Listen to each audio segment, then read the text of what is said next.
Hello everyone, आप सभी का स्वागत है एक और नए छोटे से वन शॉट सीरीज में, जिसमें हम क्वाड्रेटिक इक्वेशन चैप्टर का एक और बहुत ही छोटा और बहुत ही प्यारा सा topic nature of roots cover करने वाले हैं। तो देखो, ये है हमारा क्वाड्रेटिक इक्वेशन। जनरल फॉर्म होता है क्वाड्रेटिक इक्वेशन का ax² plus bx plus c equal to 0, जिसमें a b c तीनों रियल नंबर होंगे। ये a b c तीनों रियल नंबर होंगे और a हमारा जीरो नहीं होगा, क्योंकि अगर a जीरो हो गया तो ये वाली पूरी टर्म हमारी जीरो हो जाएगी, तो ये हमारा क्वाड्रेटिक ही नहीं बचेगा। इसका हाइयर पावर वाला टर्म जीरो हो जाएगा तो क्वाड्रेटिक नहीं बचेगा। और मानकर चलते हैं इसके दो रूट हैं, क्योंकि क्वाड्रेटिक के दो रूट होते हैं जिस पर इसकी वैल्यू पूरी जीरो आती है। तो मानकर चलते हैं एक हमारा अल्फा है और एक हमारा बीटा है। तो इस रूट को निकालने का जो हमारे पास फॉर्मूला होता है, ये श्रीधराचार्य फॉर्मूला, ये होता है minus b plus minus under root b square minus 4ac upon 2a। ये हो गया हमारा रूट निकालने का फॉर्मूला। दोनों रूट निकालने का फॉर्मूला ये हो गया। और ये जो रूट के अंदर वाली टर्म है, ये बी स्क्वायर माइनस 4ac, इसे हम डिस्क्रिमिनेंट बोलते हैं। इसे हम डिस्क्रिमिनेंट बोलते हैं। क्यों? क्योंकि भैया ऐसा क्यों, इसे क्यों नाम दिया सिर्फ डिस्क्रिमिनेंट? ये तो रूट के अंदर है, इसे डिस्क्रिमिनेंट क्यों नहीं, इसे ही क्यों नाम दिया डिस्क्रिमिनेंट? इसमें से किसी और का भी कोई नाम दे सकते थे। नहीं, देखो, क्योंकि ये जो अंदर वाली टर्म है, रूट के अंदर वाली, ये बी स्क्वायर माइनस 4ac, इसे डिस्क्रिमिनेंट बोला गया क्योंकि इसी की वैल्यू से हमें रूट के नेचर के बारे में पता चलता है। ये जो क्वाड्रेटिक इक्वेशन है जिसके रूट अल्फा और बीटा है, इनके नेचर के बारे में हमें इस डिस्क्रिमिनेंट के मदद से ही पता चलता है।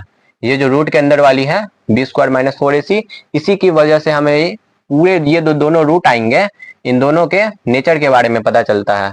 और यही हमें पढ़ना ही है इस टॉपिक में, नेचर ऑफ रूट्स। तो इन दोनों का जो अल्फा और बीटा जो रूट्स आएंगे हमारे, इनके नेचर के बारे में हमें पढ़ना है। तो इनका नेचर हमें कैसे पता चलेगा? तो वो हमें ये जो रूट के अंदर वाली टर्म जो डिस्क्रिमिनेंट है, इसके नेचर से, इसके वजह से पता चलेगा कि हमारे रूट्स कैसे आएंगे।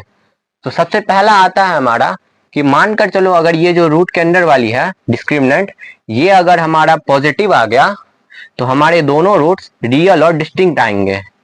यानी कि ये जो अल्फा और बीटा है, ये दोनों रियल और डिस्टिंक्ट होंगे।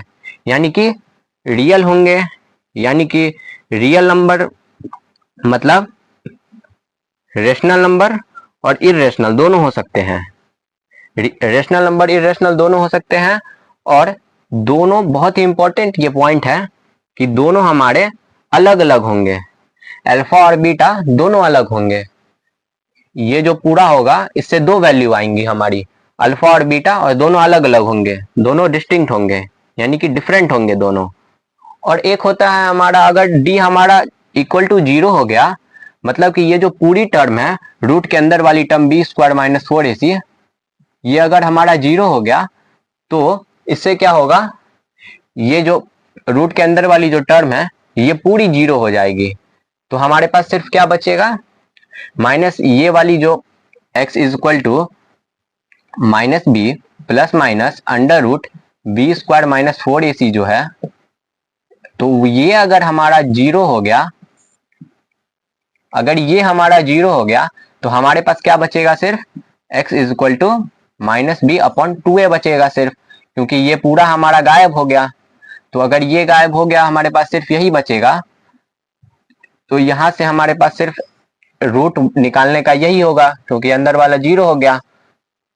तो यहां से हमारे पास इससे क्या होगा, d इक्वल टू 0 होने से हमारे जो दोनों रूट्स आएंगे अल्फा और बीटा, वो दोनों रियल तो होंगे, यानी कि रेशनल या इरेशनल तो होंगे, लेकिन दोनों इक्वल होंगे। यानी कि ये जो अल्फा है और ये बीटा है, ये अलग अलग नहीं होंगे। यहाँ पे अलग अलग आ रहे थे डी पॉजिटिव पे, पर अगर डी 0 हो गया तो दोनों हमारे इक्वल हो जाएंगे। वो तो हमें इससे भी पता चल रहा है कि ये जो हमने निकाला कि जी 0 होने के बाद हमारे पास सिर्फ यही बचेगा। तो इससे तो हमारे पास x की, ये जो रूट वाला है ये x, इसकी तो हमारे पास एक ही वैल्यू आएगी। तो एक ही वैल्यू आएगी, यानी कि जो रूट होगा वो होगा तो दो, लेकिन दोनों सेम होंगे। यानी कि अगर इससे हमारे पास एक रूट आया तो वो दो होंगे, दोनों सेम होंगे। एक अगर 1 आया है तो दूसरा भी 1 होगा और दोनों सेम होंगे, क्योंकि हमारे पास यहाँ से एक ही वैल्यू आ रही है और वही हमें बोला गया है कि दोनों रूट्स इक्वल होंगे d इक्वल टू 0 पे। और एक और बहुत इंपॉर्टेंट पॉइंट है कि अगर हमारा ये रूट के अंदर वाली टर्म अगर इक्वल 0 हो गई अगर रूट के अंदर वाली टर्म, तो हमारा जो ये पूरा क्वाड्रेटिक है, ये जो X square plus B X plus C है, ये हमारा एक परफेक्ट स्क्वायर होगा। यानी कि ये किसी ना किसी एक नंबर का ये परफेक्ट स्क्वायर होगा। ये जो अंदर वाली ये जो पूरी टर्म है ये एक परफेक्ट स्क्वायर बनेगी। और ये हो गया d इक्वल टू 0 का, बस इसमें इतना ही है। और फिर एक आता है हमारा d अगर निगेटिव हो गया तो ये हो गया d पॉजिटिव, ये हो गया d 0 और ये हो गया d नेगेटिव वाला।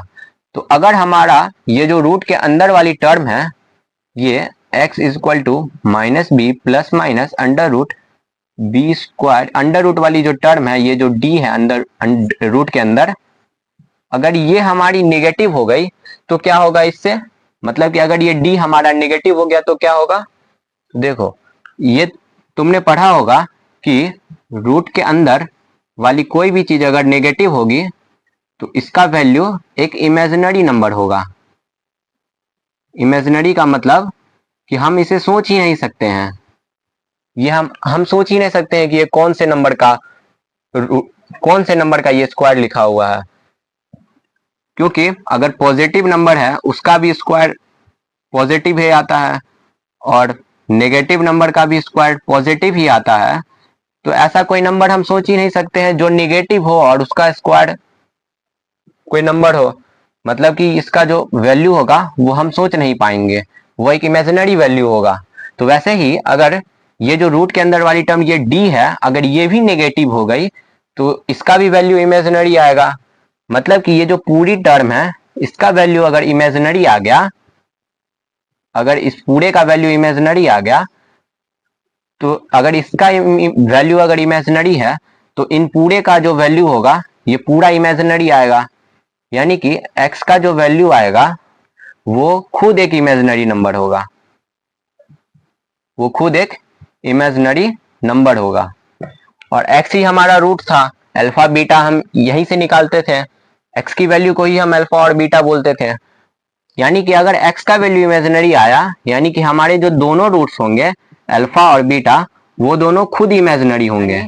इस कंडीशन में अगर d निगेटिव हो गया हमारा तो हमारे दोनों रूट्स इमेजिनरी होंगे, यानी हमारे कोई रियल रूट्स ही नहीं होंगे, दोनों इमेजिनरी नंबर होंगे, अल्फा बीटा दोनों इमेजिनरी होंगे। तो एक बार सभी चीजों को कंक्लूड करते हैं तो जिसमें a हमारा 0 नहीं होगा, ये वाली टर्म 0 नहीं हो सकती है और a b c तीनों रियल नंबर होंगे। और मानकर चलते हैं इसके दो रूट हैं, एक है अल्फा एक है बीटा। तो ये हो गया हमारा क्वाड्रेटिक, ये हो गया हमारा रूट्स निकालने वाला फॉर्मूला, श्रीधराचार्य फॉर्मूला। और रूट के अंदर वाली ये जो टर्म है बी स्क्वायर माइनस 4ac इसे हम डी बोलते हैं। तो हमें रूट्स की नेचर के लिए हमें डी से पता चलेगा हमें रूट्स की नेचर के बारे में। तो सबसे पहला एक कंडीशन होता है कि अगर डी पॉजिटिव हुआ तो हमारे दोनों रूट्स रियल और डिस्टिंक्ट होंगे, यानी रियल और अलग अलग होंगे दोनों, यानी अल्फा बीटा अलग अलग होंगे। और दूसरा कंडीशन आता है हमारा कि अगर डी 0 हो गया तो दोनों रूट्स हमारे रियल एंड इक्वल आएंगे, दोनों बराबर होंगे। और एक बहुत इंपॉर्टेंट पॉइंट कि क्वाड्रेटिक हमारा परफेक्ट स्क्वायर होगा, क्योंकि d 0 हो गया तो हमारे पास ये रूट वाली टर्म गायब हो गई, तो सिर्फ हमारे पास यही बचा माइनस बी अपॉन 2a बचा। और इससे हमारे पास एक ही वैल्यू आएगी, वही इक्वल होगा, दो होंगे, वही दो पेयर में होंगे दोनों। और एक तीसरा कंडीशन होता है कि d अगर निगेटिव हो गया यानी रूट के अंदर वाली टर्म अगर निगेटिव हो गई तो दोनों रूट्स हमारे इमेजिनरी आएंगे, यानी कि कोई रियल रूट नहीं होगा। तो मिलते हैं किसी नेक्स्ट वीडियो में ऐसे ही किसी इंटरेस्टिंग टॉपिक के साथ।